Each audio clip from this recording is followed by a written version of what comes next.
ಇತಿಹಾಸದ ಬಗ್ಗೆ, ದೇವಸ್ಥಾನದ ಇತಿಹಾಸದ ಬಗ್ಗೆ ಮಾತಾಡುವಂಥ ಈ ಪುಂಗಿದಾಸ ಒಂದ್ಸರಿ ಏನು ಮಾಡಿದ ಅಂತ ಹೇಳಿದರೆ, ಒಂದು ಮನೆಗೆ ಹೋದ. ಆ ಮನೆಗೆ ಹೋಗಿ ಆ ಮನೆಯಲ್ಲಿರ್ತಕ್ಕಂಥ ಹೆಣ್ಮಗಳನ್ನೇ ಹಾರಿಸ್ಕೊಂಡು ಹೋಗ್ಬಿಟ್ಟ. ಹಾರಿಸ್ಕೊಂಡು ಹೋಗಿ ಅವಳನ್ನು ಬಸುರು ಮಾಡಿ ಅಬಾರ್ಷನ್ ಮಾಡಿಸುವಂತ ಗಂಟು ಬಿದ್ದ. ಅಬಾರ್ಷನ್ ಕೂಡ ಪಾಪ ಮಾಡಿಸ್ಕೊಂಡ್ಬಿಟ್ರು.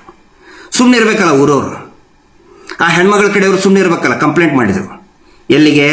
ರಾಷ್ಟ್ರೀಯ ಸ್ವಯಂ ಸೇವಕ ಸಂಘಕ್ಕೆ, ಸಂಘದ ಹಿರಿಯರಿಗೆ, ಸಂಘದ ಪ್ರಚಾರಕರಿಗೆ, ಪ್ರಾಂತ ಪ್ರಚಾರಕರಿಗೂ ಕೂಡ ಕಂಪ್ಲೇಂಟ್ ಮಾಡಿದರು. ಬೈಠಕ್ ಕರೆದ್ರು ಮುಖ್ಯ ಕಚೇರಿಯಲ್ಲಿ.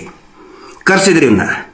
ಏನಪ್ಪ ನಿನ್ನ ಕತೆ, ಯಾಕೆ ಹಿಂಗೆ ಮಾಡ್ತಾ ಇದೆಯಾ, ಏನು ಸಮಸ್ಯೆ, ಮದುವೆ ಆಗ್ತೀಯ ಅವಳನ್ನ ಅಂತ ಕೇಳಿದ್ರು. ಅವಾಗ ಇವ್ದು ಹೇಳ್ತಾರೆ ಪುಂಗಿದಾಸ, ಪುಂಗಿ ಓದಿದ್ದು ಏನಂತ ಹೇಳಿದ್ರೆ, ಅಯ್ಯೋ ಹಂಗಲ್ಲ ಜಿ, ನಾನು ಸ್ವಾಮಿ ವಿವೇಕಾನಂದ ಜಿ, ಅವರು ಶಾರದಾ ಮಾತೆ ಜಿ, ನನಗೂ ಅವರಿಗೂ ತಾಯಿ ಮಗನ ಸಂಬಂಧ ಇದೆ ಜಿ ಅಂತ ಹೇಳಿ ಒಂದು ಹೆಣ್ಮಗಳನ್ನ ಕರ್ಕೊಂಡು ಹೋಗಿ, ಮನೆ ಬಿಡಿಸಿ ಕರ್ಕೊಂಡು ಹೋಗಿ ಅವಳನ್ನು ಬಸುರು ಮಾಡಿ ಅಬಾರ್ಷನ್ ಮಾಡಿಸಿ, ಯಾಕಪ್ಪ ಮದುವೆ ಆಗಲ್ಲ ಅಂತ ಕೇಳಿದ್ರೆ ಜಿ ನಾನು ವಿವೇಕಾನಂದ ಜಿ, ಶಾರದಾ ಮಾತೆ ಜಿ ಅಂತ ಹೇಳಿ ಆ ಬೈಠಕ್ನಿಂದ ಪರಾರಿಯಾಗ್ಬಿಟ್ಟ ಈ ಪುಂಗಿಜಿ. ಇದು ಇವನ ಇತಿಹಾಸ.